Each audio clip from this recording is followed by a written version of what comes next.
Le développement d'une nation incombe à tous ses fils et filles. Les pouvoirs publics jouent leur rôle. Les organisations de la société civile et le secteur privé jouent aussi leur partition. Chaque citoyen a également son rôle à jouer dans sa communauté. Le processus de décentralisation en cours au Togo nécessite l'implication de tous les citoyens dans la conduite de la politique de développement local. C'est dans cette optique que l'ONG IJD, Initiative des Jeunes pour le Développement, dans son programme d'accompagnement de la politique de décentralisation de l'État, a initié un prix pour récompenser des citoyens qui ont réalisé des actions sociales et humanitaires dans leur localité. Pour l'année 2021, 3 citoyens ont été identifiés pour recevoir le prix d'engagement citoyen.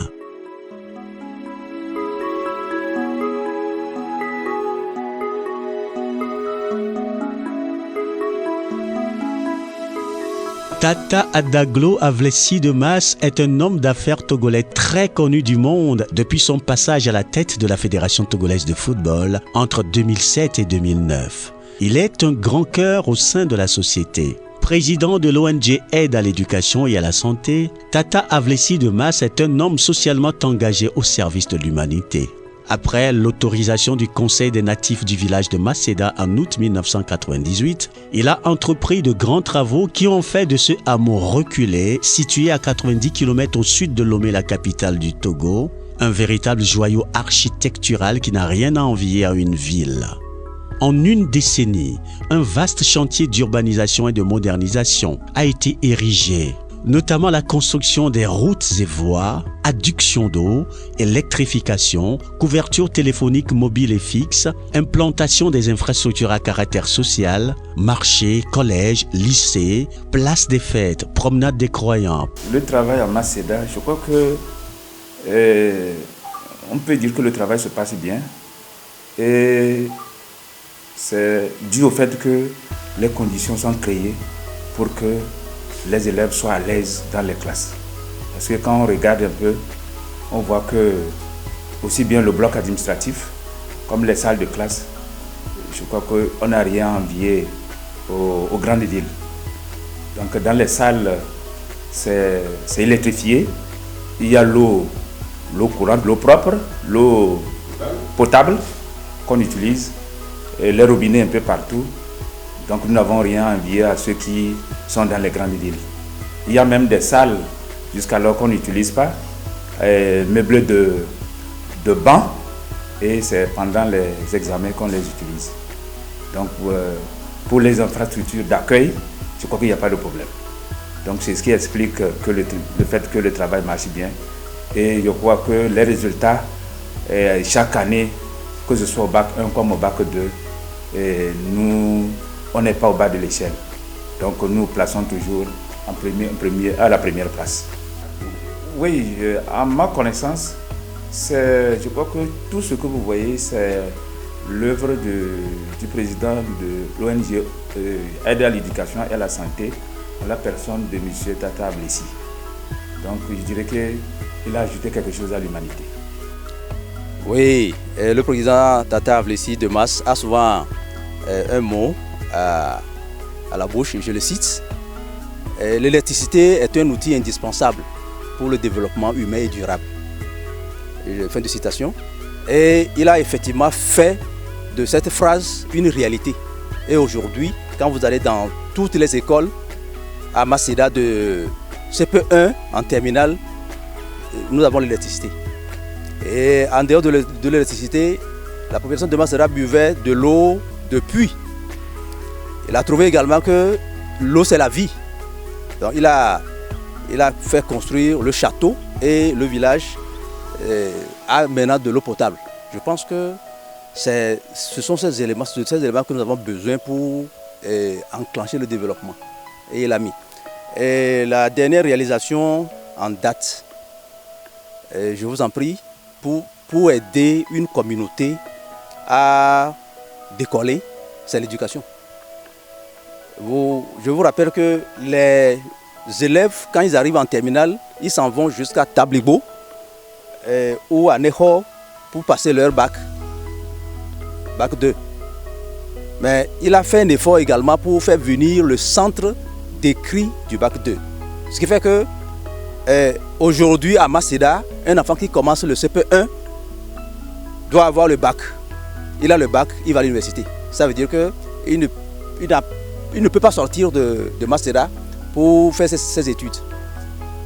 Ce qui fait que à chaque examen, au bac 2, au BPC, nous avons un bon pourcentage parce que nos élèves, ils apprennent, ils sont là et ils composent dans des conditions naturellement de chez eux. C'est un avantage. Vous voyez. Donc je dirais que grâce à lui, le village est sortir de cette image de village pour avoir, je ne sais pas, vous-même vous allez trouver les mots justes. C'est une localité qui est à califourchon sur le village et la ville. Bon, c'est au milieu, vous allez trouver vous-même le mot. Oui, c'est Akpenouholonou, Pierre, le directeur de CG Masséda.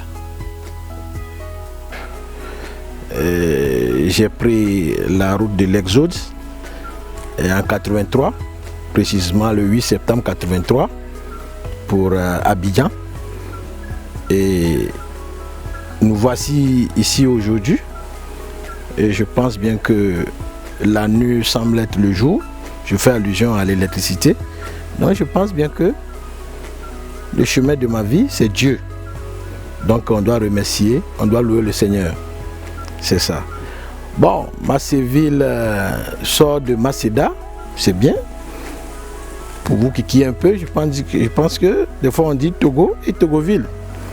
Donc, effectivement, Masséda, d'où je suis originaire, sort aussi d'Ativé, selon l'histoire. L'appétit vient en mangeant. Il faut reconnaître que quand tu n'es pas ambitieux, c'est que tu ne peux pas connaître le fin fond du monde. Donc, je pense que la contribution de cette réalisation fait partie aussi de le temps que j'ai passé à Abidjan. Et j'ai pu découvrir pas mal de choses, surtout Yamsokro, qui est un village de Félix Houphouët-Boigny, parce que mon premier fils a aussi une partie de Yamsokro, où en ce temps je visitais dans les années 80, 90. Donc ça m'a inspiré, et puis aujourd'hui, mais avec le peu de moyens que nous avons, je pense qu'il faut se les partager. C'est ce que depuis 20 ans, j'ai eu l'idée d'abord de faire un plan directeur pour une vision à court, moyen et à long terme, ce qui fait aujourd'hui que Massiraf est depuis en dehors des autres villages de la région, a pu bénéficier d'un plan cadastral. Vous voyez? Donc avec ce plan directeur, je pense qu'aujourd'hui, il y a un peu une légère différence entre l'ancien village et le nouveau village qui est Masséville.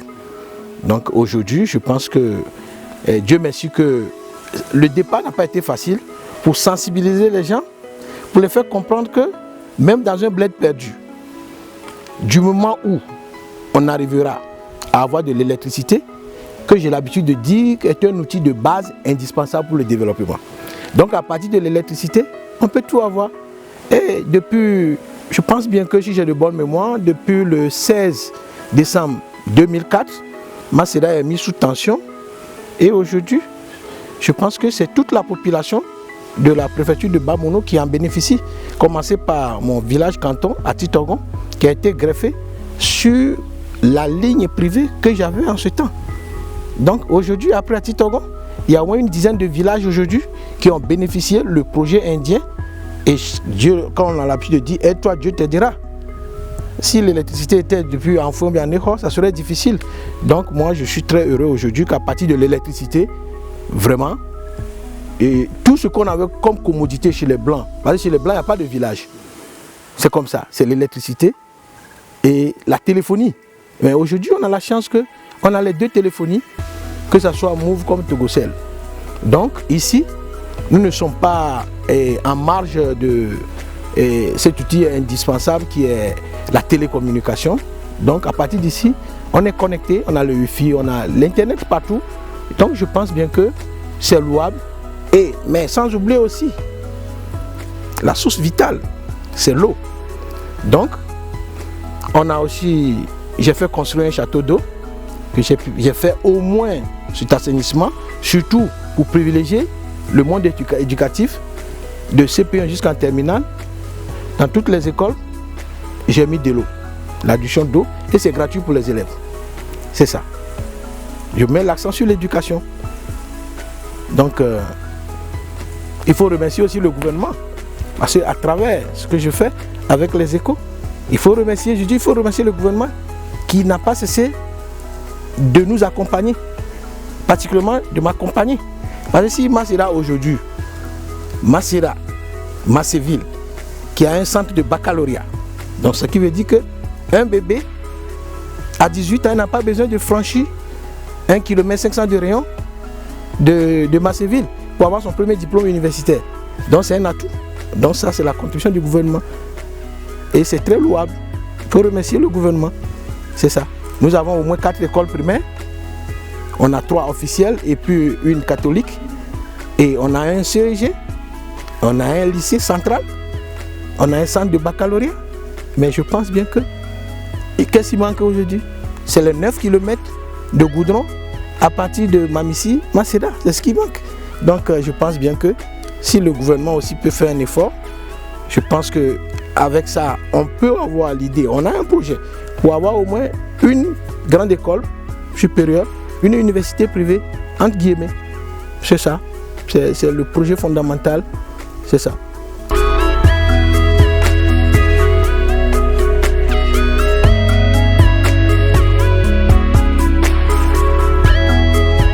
John Amevi Leguédé, président directeur général de la lunetterie Optica Dieu la Gloire, ODG. Il est sans conteste un acteur de développement. Plusieurs réalisations sont à mettre à son actif à Aveche-Domé, son village d'origine dans la préfecture de Vaud. On peut citer entre autres la construction de bâtiments scolaires et de jardins d'enfants publics, des dons de kits scolaires, des campagnes d'opérations gratuites de cataractes sont souvent initiées à travers le pays par le jeune entrepreneur John Amevi Leguédé. Les conditions dans lesquelles les enfants étudiaient, c'était vraiment déplorable. J'ai constaté des choses, ça ne m'a pas tellement plu. Et malgré nos contraintes budgétaires très fortes, nous avons décidé de mettre quelque chose en place pour garantir d'abord la sécurité des enfants à l'école et pour permettre aux enfants d'étudier dans de bonnes conditions. En ce qui concerne l'entretien, je vous garantis que nous avons mis beaucoup de choses en place pour que ça soit une chose vraiment faite. Aujourd'hui, les gens nous ont amené des nattes pour les enfants, des jouets. Donc, c'est le lieu de demander à tout le monde de nous accompagner pour que nous ayons tout ce dont nous avons besoin pour nos tout petits. Des soutiens aux activités culturelles et l'établissement des actes de naissance aux enfants font partie de ces actions pour accompagner le gouvernement togolais.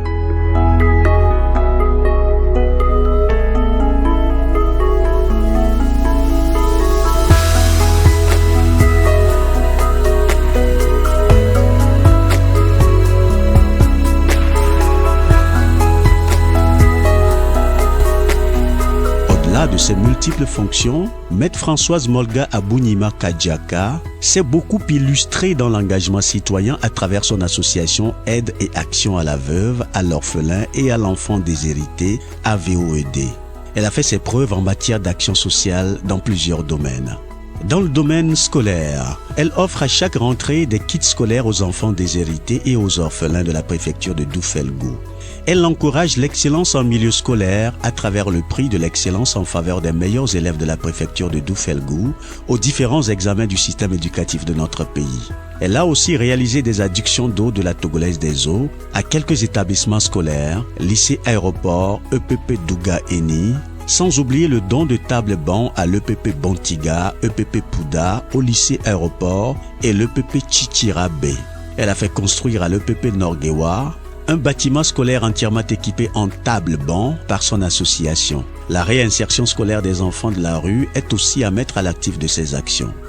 Dans le domaine de l'amélioration des conditions de vie des populations, l'association fait des dons de kits d'éclairage scolaire domestique à certaines familles démunies de tous les cantons de la commune de Doufelgou 1, y compris les chefs des villages du canton de Niamtougou, afin de faciliter les études aux élèves des familles bénéficiaires. Elle a également fait des dons de kits alimentaires et financiers à l'Union des femmes musulmanes de Doufelgou, aux personnes âgées et aux veuves des cantons de la commune Doufelgou 1. Maître Françoise Molga Abounima Kadjaka apporte un soutien financier à plusieurs comités villageois de développement pour la réhabilitation de certains forages en panne dans leur localité, Douga Eni, Koulinte et Kontanga pour ne citer que celle-là. Grâce à son association, elle a organisé une audience foraine d'établissement de 1095 certificats de nationalité à Niamtougou pour réduire les démarches administratives aux populations. En matière d'autonomisation de la femme, elle apporte un soutien financier aux femmes pour le développement des activités économiques, devant garantir leur autonomie financière. Dans le domaine sanitaire, Maître Françoise Molga Abounima Kadjaka, grâce à son association, a donné du matériel de soins et des cache-nez au CHP de Doufelgou, a également accordé une assistance financière à certains malades qui n'ont pas les moyens de prendre en charge leur traitement. En cette période de crise sanitaire, pour lutter contre la propagation du coronavirus, des séances de sensibilisation et de distribution de cache-nez et du savon détergent à tous les ménages du canton de Niamtougou sont organisées.